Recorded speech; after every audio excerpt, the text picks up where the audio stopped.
Hello, c'est Guillaume, ingénieur en finance de marché. Alors aujourd'hui on va parler de Veolia qui est une belle entreprise française du CAC 40 qui agit sur les vraies solutions écologiques qui aident concrètement les humains sur l'eau, les déchets et l'énergie. Le tout en mettant de côté un beau bénéfice pour ses actionnaires. Alors dans un contexte inflationniste, de récession anticipée pour la fin de l'année en Europe, Veolia ici présente des avantages quand même sur ses activités qui sont résilientes au cycle économique et qui peut attirer du coup un grand nombre d'investisseurs sur PEA. Alors si on regarde le prix de son action cette année en 2023, on est à 27,62 €, soit plus 11%. Après, si on prend en compte la rentabilité des dividendes sur 2023, on est à plus 15,5% de performance en 9 mois quand même, donc une performance honorable en 2023 pour Veolia. Si on dézoome maintenant sur 23 ans quand même, Veolia affiche une performance de presque moins 11%.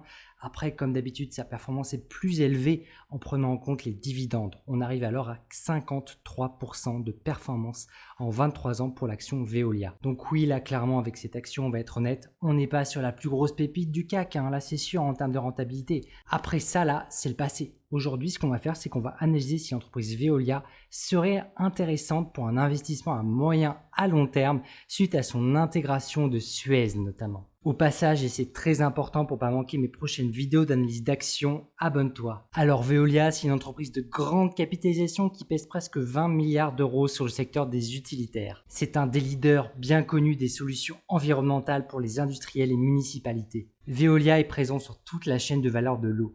Approvisionnement en eau potable, retraitement, présent aussi sur le traitement des déchets, c'est important, de sa collection, à son processage en énergie et en matériaux de récupération. Sachant que la qualité de l'eau, c'est un vrai sujet, surtout en France. Le recyclage de l'eau, il est en retard, seulement 1% sur l'échelle du territoire, comparé par exemple à 15% sur nos proches voisins européens, notamment l'Espagne. Avec des problématiques d'ingénierie dont Veolia sera, je suis sûr, apporter des solutions industrielles, car elle a déjà l'expertise qu'elle délivre partout dans le monde. Elle est en bonne position pour ça, pour aller chercher des gros appels d'offres sur l'eau en 2023 et 2024. Sachant que là, sur les 6 premiers mois de l'année, elle est déjà à plus 10% de croissance ajustée, en corrigeant bien sûr son chiffre avec les effets de change qui ont été importants en début d'année. Donc en ce début d'année 2023, Veolia affiche des revenus à 2 chiffres de croissance sur sa division eau à l'échelle mondiale. Donc oui, Veolia affiche un réel potentiel de croissance sur une industrie qui, en premier abord, on va pas se le cacher, c'est pas la plus sexy des industries, pour une partie des investisseurs en bourse en tout cas, mais qui pourrait bien intéresser dans une période de récession anticipée en Europe. À la fin de l'année, on va bien voir ce qu'on va avoir. Tous les indicateurs en avance, pour moi, indiquent que l'Allemagne sera en récession. Donc ça pourrait entraîner un tiers de la zone euro en récession et potentiellement toute la zone euro. Donc avoir en portefeuille Veolia, ça peut faire sens dans ce type de conditions. Aujourd'hui, Veolia fournit aussi des services en énergie au niveau industriel, chauffage, climatisation, optimisation énergétique des usines, etc. Le tout avec un momentum très important à plus 23% de croissance sur ses revenus sur le début de l'année. Donc bref, une entreprise qui apporte de la valeur clé dans notre société sur ces 3 activités, l'eau, les déchets et l'énergie. Donc concrètement utile aux habitants, aux villes et aux industriels. Et c'est cette utilité directe qui fait que Veolia est une vraie solution écologique pour l'humain. Alors, sur son record de 42 milliards de revenus en 2022, Veolia réalise quand même 60% de son chiffre d'affaires en Europe, dont 34% en France, sachant que ses activités au Moyen-Orient et États-Unis sont en croissance. Et le tout, bien sûr, qui surfe sur les énergies décarbonées qui sont fortement incitées politiquement, on va pas se le cacher. Après, Veolia, c'est quand même dans l'énergie 10 milliards de chiffre d'affaires. Donc c'est pas rien quand même, et ça c'est assez souvent oublié chez Veolia, donc avec une progression qu'il faut saluer à plus de 20% d'évolution sur son chiffre d'affaires énergie. Alors le rachat de Suez, c'est un boom en termes de chiffre d'affaires pour Veolia, avec quand même plus de 40 000 personnes à intégrer, c'est pas rien, c'est un rapprochement qui est complexe à gérer avec Veolia, et à tout niveau, pour embarquer du coup tout le monde.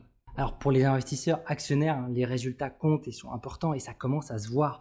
On a un chiffre d'affaires et un bénéfice qui est un record en 2022 qui dépasse même en termes de bénéfice net le milliard d'euros. Ça c'est symbolique pour Veolia. Avec des intégrations de synergie bien sûr qui sont encore en cours de profit, c'est pas fini. Avec déjà 230 millions de revenus comptabilisés rien que sur les 6 premiers mois de l'année pour Veolia, alors qu'on avait 280 millions attendus sur toute l'année. C'est-à-dire qu'ils ont presque atteint leur objectif annuel en 6 mois. Et du coup, avec Suez, pour Veolia, on est déjà en même pas 2 ans sur 500 millions de plus avec les synergies. Ça montre quand même la capacité de Veolia à intégrer Suez là, et ça rassure une partie des investisseurs. Alors moi, ce que j'apprécie chez Veolia, c'est sa capacité de croissance autosuffisante et son impact concret à la société. On va pas se le cacher, il y a des boîtes qui apportent beaucoup moins à la société, et surtout son management qui est très efficace dans l'optimisation des coûts et la génération des cash flows. On voit que là, c'est pas pour rien que le bénéfice net de Veolia est en augmentation et qu'il y a beaucoup d'améliorations sur ses cash flows. Et aujourd'hui, sachant que l'administratif de l'Union européenne supporte quand même bien cette activité, donc l'activité de Veolia avec les régulations, les subventions, les taxes, qui incitent, voire obligent certaines entreprises clientes et municipalités aussi à se tourner et à consommer davantage de prestations sur ce marché d'utilitaires, la tendance de ce marché, elle est bonne, elle est encourageante pour l'activité de Veolia et ça se voit sur ces appels d'offres gagnés, ça se voit dans la continuité là qu'on peut anticiper sur 2023 et 2024. Et oui, qui dit marché public, dit aussi que Veolia est sensible à des décisions politiques, il faut l'avoir en tête en tant qu'actionnaire, et notamment française, il y a quand même 34% de son chiffre, on ne va pas mettre ça de côté. Et notamment derrière, c'est pas que la France, même en France, il y a aussi l'Union européenne. Car oui, les industries de traitement de l'eau, des déchets, de l'énergie, les clients, c'est qui? C'est les municipalités. Et tu as des plans au niveau national et européen aussi. Et le tout avec un petit millefeuille administratif. Donc là, ça va dans le bon sens. Ça s'est mis en place. Et là, dans les prochaines années, on peut quand même anticiper vraiment un accompagnement là-dessus. Donc pour le moment, la tendance, elle est bonne pour Veolia. Après, aujourd'hui, un revirement, c'est pas anticipable aujourd'hui, puisqu'il faut sauver la planète. Donc on est dans cette continuité-là. Alors côté actionnariat pour Veolia, il est à 80% libre. Et on notera en tête quand même qu'il y a les employés de Veolia qui ont 6,5% des parts. Donc le premier actionnaire du groupe, ce sont les talents internes à Veolia. Et ça, c'est vraiment vertueux comme approche quand les employés sont incités au capital de leur entreprise. Ensuite, on voit quand même qu'il y a la Caisse des dépôts à 5,8%, des fonds aussi comme BlackRock à 5,5% et Amundi à 5,3%. Alors, côté direction, Veolia, c'est une des rares entreprises du CAC 40 avec une femme à sa tête, Estelle Brachlianoff, polytechnicienne et ponts et chaussées, qui est une experte sur les activités de recyclage de Veolia. Elle a quand même passé 20 ans à monter les échelons en interne petit à petit jusqu'à atteindre le poste de directrice générale de Veolia il y a déjà 2 ans. Et c'est vraiment bon signe en fait quand à la tête d'une entreprise, il y a un pur produit interne qui est une experte reconnue dans son domaine. Alors côté analyse financière, si on se place dans un esprit investisseur pragmatique en anticipation du coup, au niveau chiffre d'affaires déjà 2022, on était déjà sur un record avec 42,8 milliards. Et là, vu la guidance, vu les perspectives qui sont quand même bonnes sur l'entreprise, appuyée par une demande réelle sur ce marché par ses clients, elle accompagne avec 22,7 milliards là, de chiffre d'affaires réalisé sur les 6 premiers mois de l'année en 2023. C'est quand même plus 14% que son dernier record. C'est pas rien, dans un contexte qui est inflationniste, il faut le rappeler, on a des taux élevés en ce moment. Donc, on peut anticiper encore, à mon avis, avec son business model qui est résilient, 44,6 milliards d'ici la fin de 2023. Ce qui serait aussi un nouveau record pour Veolia. Donc pour moi, j'anticipe qu'on aura la confirmation en février 2024 à la publication de résultats que Veolia, c'est vraiment le business model qui est anti-récession aujourd'hui. Alors côté bénéfice net, Veolia a dépassé le milliard en 2022 à 1 milliard et 162 millions. C'est beaucoup d'argent. Et oui, le rapprochement avec Suez, c'est pas un hasard, il a bien été intégré cette année-là dans les chiffres. Donc là, ce qu'on va regarder avec attention, c'est la continuité de l'intégration des synergies pour l'année en cours et la croissance sur ces activités clés de l'eau, des déchets et de l'énergie. Sachant que Veolia ici fait mieux encore sur les 6 premiers mois de l'année 2023, qui affiche une belle progression à plus 18,7% sur ses bénéfices nets à 662 millions en seulement 6 mois. C'est un nouveau record pour Veolia. Donc, qui montre que Veolia arrive à générer du chiffre d'affaires aussi en période d'inflation et qu'elle arrive même à croître, tirée par ses résultats sur l'énergie, le Moyen-Orient et les États-Unis, avec toutes ces divisions qui sont en croissance. Chiffre à l'appui, on peut confirmer aujourd'hui que Veolia est peu sensible au cycle macroéconomique, car son activité elle est au cœur de la société, ce qui en fait un bon hedge anti-récession selon moi. Alors sa tendance elle est vraiment bonne en 2023 comparée à d'autres secteurs et industries dans ce contexte d'inflation, ça c'est ok. Moi, je m'attends à une progression encore de son bénéfice net pour fin 2023, pour les mois restants, autour de plus 15%, qui, en cas d'hiver plus rude, sera encore plus au-dessus de mes attentes, parce que sa division énergie est très dépendante à ça. Alors, côté dette, elles sont en baisse à 19,2 milliards, contre 22,3 milliards l'an passé. Alors oui, elles sont conséquentes et à surveiller. Mais c'est assez logique d'avoir un tel usage de sa dette dans cette industrie.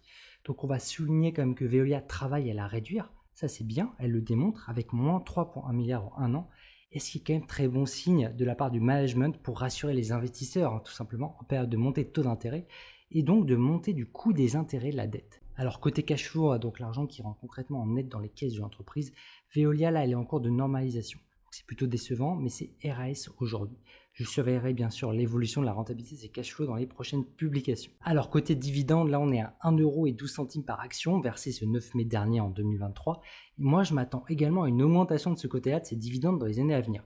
Là pour 2024, moi pour mai prochain potentiellement, j'anticipe 1,30 € de dividendes versés, soit un joli 4,8% de rendement brut annuel anticipé. Voilà, les dividendes pour Veolia, c'est un coût, c'est à peu près 800 millions à débourser pour verser les dividendes à tous les actionnaires. Et avec mes hypothèses, on aurait un taux de distribution de ces dividendes anticipé à 65% pour 2024, ce qui est élevé mais pas incohérent pour son industrie des utilitaires. Maintenant, on va regarder si c'est le bon moment pour acheter l'action en estimant sa valorisation relative à ses bénéfices avec le PE ratio.